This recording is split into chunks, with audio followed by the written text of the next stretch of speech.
Salam sejahtera, saudara yang kekasih. Ini bagian berikut dari berdoa dengan benar. Yaitu kita bicara dalam subtema jawaban doa. Apakah setiap doa pasti dijawab? Ini menjadi pertanyaan penting, bukan? Maka jawaban atas pertanyaan ini akan sangat bervariasi sekali, saudara. Alkitab dengan jelas mengatakan bahwa sikap hati kita sudah merupakan jawaban atas doa kita. Artinya, sikap hati yang buruk, maka jawabannya pasti buruk. Sebaliknya sikap hati yang benar, maka jawabannya pun pasti benar. Nah karena itu, bagaimana jawaban-jawaban atas doa kita? Nah saudara-saudara, saya kira kita perlu memahami ini untuk kita bisa melihat apa yang dikatakan Alkitab tentang doa yang kita naikkan kepada Bapa di dalam surga. Yang pertama saudara, jawaban atas doa kita yaitu Yesaya 59 ayat 1 sampai 2. Dalam Yesaya 59 1 sampai 2, Alkitab mengatakan sesungguhnya tangan Tuhan tidak kurang panjang untuk menyelamatkan dan pendengarannya tidak kurang tajam untuk mendengar. Tetapi yang merupakan pemisah antara kamu dan Allahmu ialah segala kejahatanmu. Dan yang membuat dia menyembunyikan diri terhadap kamu sehingga ia tidak mendengar ialah segala dosamu. Jadi Tuhan sama sekali nggak mendengari, boro-boro dapat jawaban begitu ya. Tuhan tutup telinga, saudara nggak mau dengar. Tuhan nggak mau ulurkan tangan, nggak mau tolong, bukan karena dia tidak mampu. Dia tidak dengar bukan karena kupingnya tersumbat, no. Allah mengerti, Allah tahu itu semua. Tetapi Allah tidak mau mendengarkan doa. Kenapa? Karena kejahatan yang dilakukan oleh manusia. Hidup di dalam berkelimpangan dosa, dosa-dosa manusia. Itu sebab dikatakan kita mau datang kepada Tuhan tetapi tidak ada pengampunan kepada orang yang berdosa kepada kita. Bagaimana Tuhan mau perhatikan? Gimana Tuhan mau dengar, saudara-saudara? Karena itulah ketika kita berdoa, kita harus dulu mengakui dosa-dosa kita. Sebelum kita berdoa, kita perlu dulu membereskan sikap hidup kita. Periksa baik-baik. Gimana saudara mau ngomong A, B, C, D, F, G? Kalau saudara dosa tidak mau mengakui. Tuhan tutup kuping. Tuhan gak akan dengar. Tuhan gak mau perhatikan itu. Sehingga tidak ada dialog yang terjadi, saudara. Yang adalah monolog pernyataan statement saudara dalam doa saudara. Tapi Tuhan gak dengar. Itu sebab. Dalam kehidupan-kehidupan seperti ini, orang Kristen bisa berdoa terus tapi Tuhan gak dengar. Bisa sekali. Makanya, perubahan hidup orang-orang Kristen jadi susah kita lihat. Ingat minggu lalu, saya sudah mengatakan pada bagian sebelumnya. Ya. Kalau kita berdoa dengan benar, kita pasti akan mengalami perubahan. Tapi kita nggak berubah, kenapa? Ya karena begini modelnya. Kita selalu menaikkan doa, tapi kita hidup dalam kelimpangan dosa. Kita selalu menaikkan doa, tapi kita hidup dalam kelimpangan kejahatan yang kita lakukan. Kita nggak pernah mau membereskan urusan persoalan dosa kita dengan Tuhan. Kita gagal dan kita hancur, saudara. Dulu seringkali kita bilang, saya udah doa banyak kali, tapi Tuhan nggak mau jawab doa saya. Nah, kita itu paling ngotot supaya Tuhan jawab doa kita. Tapi kita nggak mau memperhatikan pada sisi Tuhan. Tuhan mau seperti apa kita berdoa. Kita bisa kecewa sama Tuhan. Ya, seringkali kita nggak mau lagi. Kalau Tuhan tidak mengabulkan permintaan kita. Tapi kita nggak pernah mau bertanya. Apakah kita juga mengabulkan permintaan Tuhan. Supaya kita berdoa dengan sikap hidup yang benar. Hati yang tulus, jujur. Kan gitu saudara. Nah ini penting bagi kita. Jadi yang pertama adalah Tuhan tidak akan mendengarkan doamu. Karena kejahatanmu, karena dosa-dosamu. Karena itu kau perlu mengakui dosa-dosamu. Supaya ada doa, dialog dengan dia. Kalau tidak, yang terjadi cuma monolog, kau ngomong, gak tahu siapa yang dengerin. Mungkin setan yang dengerin. Jadi hati-hatilah. Dalam Yakobus pasal 4 ayat yang ketiga, Alkitab bilang seperti ini. Atau kamu berdoa juga. Tetapi kamu tidak menerima apa-apa karena kamu salah berdoa. Sebab yang kamu minta itu hendak kamu habiskan untuk memuaskan hawa nafsu. Jadi jawaban doa kedua adalah tidak. Kamu udah minta ini, minta itu, ngomong sama Tuhan A, B, C, D, F, G, sampai Z dah begitu ya.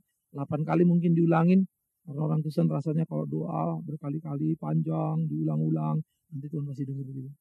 No, kata Tuhan. Kenapa? Karena kau meminta untuk kepuasan dirimu. Kau meminta bukan untuk kemuliaan Tuhanmu. Nah saudara, di dalam hal seperti ini saya pikir kita mesti hati-hati sekali ya. Itu sebab kita jangan membuka peluang dalam doa kita hanya untuk memuaskan diri kita sendiri. Misalnya kayak seperti apa yang saya sudah bicarakan di waktu sebelumnya. Kalau doa misalnya ada orang mengajarkan kalau minta mobil, minta mobilnya apa, mereknya apa, tahun berapa dan segala macam gitu ya. Sebenarnya saudara sudah membuka peluang, saudara terjebak untuk berdoa untuk hawa nafsu saudara. Kalau namanya merek mobil apa, warnanya apa, itu kan sudah keinginan daging kita sebenarnya. Ya. Apa itu tepat sesuai dengan kehendak Tuhan kan kita nggak tahu. Apa memang Tuhan mau kasih mobil tahun seperti itu? Nah kita harus hati-hati. Lalu banyak orang bilang, oh ternyata saya hanya dapat begitu ya. Saudara maaf ya, orang-orang dunia dengan sugesti yang sangat kuat bisa mencapai apa yang mereka ingin. Tahu sugesti? Itu sebab para motivator-motivator sangat diperlukan dalam dunia marketing. Motivator-motivator ini memotivasi para anggota-anggotanya. Sehingga anggota-anggotanya termotivasi lalu mampu melakukan apa yang diinginkan. Baik itu organisasi, baik itu melalui perusahaan. Motivasi yang diarahkan akan menjadi satu kekuatan yang dahsyat sekali. Ya. Jadi maaf saudara, secara psikologi Anda cuma mengganti keyakinan motivasi itu terhadap apa yang mau dicapai dengan yang namanya Tuhan Yesus. Lalu menyebut ini kehendak Tuhan, ini iman yang uji, lalu saudara kerjakan gitu. Nah, masalahnya waktu Anda dapat kayak apa kan kita nggak ngerti ya. Hidup saudara kayak apapun kan kita nggak ngerti saudara. Iya kan? Tahu Anda misalnya cerita dapat mobilnya, dapatnya kayak apa kan kita nggak tahu. Oh tahu Tuhan kirim gitu. Waduh enak bener ya. Bim salah bim. Kadang-kadang saya mulai melihat Tuhan itu kayak center kelas aja gitu. Ya. Kita aja orang tua mau ngasih anak-anak mikir loh, perhatian baik-baik. Mendukung gak buat dia. Nah tapi seringkali kita mengkamuflase terus bilang Tuhan aku minta mobil. Katakanlah Kijang kapsul yang baru. Tahun terakhir tahun 2000 Tuhan. Warna putih, AC dan segala macam. Untuk pelayanan. Kita kamuflase gitu ya. Padahal kan tanya lagi, kalau untuk pelayanan kenapa mesti Kijang kapsul? Emang gak bisa Kijang super yang lama? Iya kan saudara. Harusnya doa kita itu berani kita pertanyakan. Maka kalau itu udah bicara hawa nafsu, gampang sekali sebenarnya menggugurkannya. Tapi ya itulah kita. Karena kita mau meminta untuk kepuasan diri kita. Termasuk nanti waktu bersaksi supaya kita puas. Kelihatan sama orang lain. Oh kita ini doanya paling jawab Tuhan, paling disayang Tuhan gitu ya. Hanya muncullah kesombongan-kesombongan yang terselubung. Ini ngeri sekali dalam kehidupan begini. Nah cuman gilanya lagi saudara, yang dengar pun demen, senang. Lalu memperluas lagi cerita, memperluas lagi kisah begitu kan. Padahal kalau memang begitu yang terjadi, kenapa sedikit anak Tuhan yang kaya? Banyak masih anak Tuhan yang miskin. Apakah yang miskin itu karena kurang beriman doanya? Waduh, gawat sekali kalau begini. Ada anak Tuhan yang sakit. Emangnya mereka nggak bisa bilang doa? Sembuhkan aku Tuhan, supaya ganti kulit, begitu ya? Supaya aku segar kembali, ini kembali, dan segala macam tetebangnya bisa apa? Kenapa? Ini kan gawat sekali saudara kalau doa seperti ini. Saya cuma nggak ngerti gitu ya. Kenapa kita mau terjebak? Walaupun saya bisa pahami, memang itu menyenangkan buat kedagingan kita. Pola doa seperti itu. Tapi kalau doa berbuah untuk Tuhan, mana enak ya? Penuh cinta kasih digebukin orang, tahan menderita, ya nggak enak amat doanya. Coba minta doa punya mobil, kan enak bener doanya ya. Sehat, enak bener, enteng banget kita mau doa saudara. Aduh, karena itu nafsu kita diboskan. Jadi doa yang pertama bukan saja Tuhan tidak menyapa menjawab, tidak mau dengar. Yang kedua Tuhan jawab tidak karena mau memuaskan hawa nafsu kita. Dan itu hati-hati. Ya, jangan berdoa minta yang begitu. Jadi jangan pikir setiap kali kau doa pasti jawab sama Tuhan. Terus kalau nggak jawab ngambek. Wah Tuhan yang rugi. Oh, Tuhan memang nggak rugi saudara. Anda boleh ngambek, boleh tinggalkan Tuhan, silakan. Iya. Apa kau pikir terus Tuhan akan bangkrut terus kehilangan pengikut? Gendeng amat kalau saudara mikir gitu. Ngaco itu pikiranmu. Kau bukan apa-apa di hadapan Tuhanmu. Tuhan tidak butuh kamu, tidak butuh saya. Tuhan lain sekali. Kita yang butuh dia. Nah kalau dia mau mencintai kita itu luar biasa sekali. Itu satu kerelaan ya, yang sangat hebat. Itu kasih yang sangat dahsyat yang luar biasa.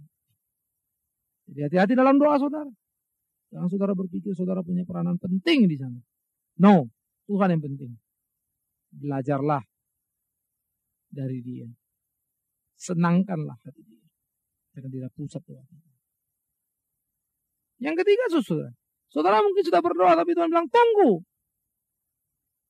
Dan jawaban tunggu ini kita bisa melihat dalam Daniel pasal 10 ayat 12 sampai 13 saudara. Ceritanya pada waktu itu dikatakan Daniel sudah menaikkan doanya. Ya. Kemudian dikatakan begini. Janganlah takut Daniel, sebab telah didengarkan perkataanmu dalam hal ini doanya ya. Sejak hari pertama engkau berniat untuk mendapat pengertian dan untuk merendahkan dirimu di hadapan Allahmu. Dan aku datang oleh karena perkataan itu. Ini malaikat ngomong. Pemimpin kerajaan orang Persia berdiri 21 hari lamanya menentang aku. Tapi kemudian Mikael, salah seorang dari pemimpin terkemuka datang menolong aku. Dan aku meninggalkan dia di sana berhadapan dengan raja orang Persia. Lalu aku datang untuk membuat engkau mengerti apa yang akan terjadi pada bangsamu pada hari-hari yang terakhir sebab penglihatan ini juga mengenai hari-hari itu. Nah, kemudian dapat jawaban sudah. Tapi apa? Sesudah berdiri 21 hari. Jadi tertunda 21 hari kira-kira gitu ya. Ditunda. Loh, apa Tuhan gak bisa terobos? Oh Tuhan bisa. Kenapa gak bisa? Apa Tuhan gak bisa jawab langsung? Yes, pada waktu itu juga bisa. Lah kalau gitu gimana? Itu Tuhan izinkan. Untuk apa? Untuk proses pembentukan kita. Bagaimana kita ini? Ketika diuji Tuhan, lulus enggak? Apakah kita kayak anak-anak yang ngotot? Anak-anak itu saudara, minta main pisau. Orang tuanya enggak kasih. Dia teriak-teriak minta pisau. Enggak dikasih nangis. Iya kan? Enggak dikasih nangis. Orang tua yang beri pengertian juga enggak mengerti. Minta lagi. Sekarang Tuhan bilang kamu dikasih pengertian ngerti juga. Tunggu nanti kalau kamu udah besar. Enggak mau. Dikasih pisaunya sudah. Dia main-main plus kepotong tangannya. Nangis dia, mama. Tangan udah luka, darah berkucuran kemana-mana.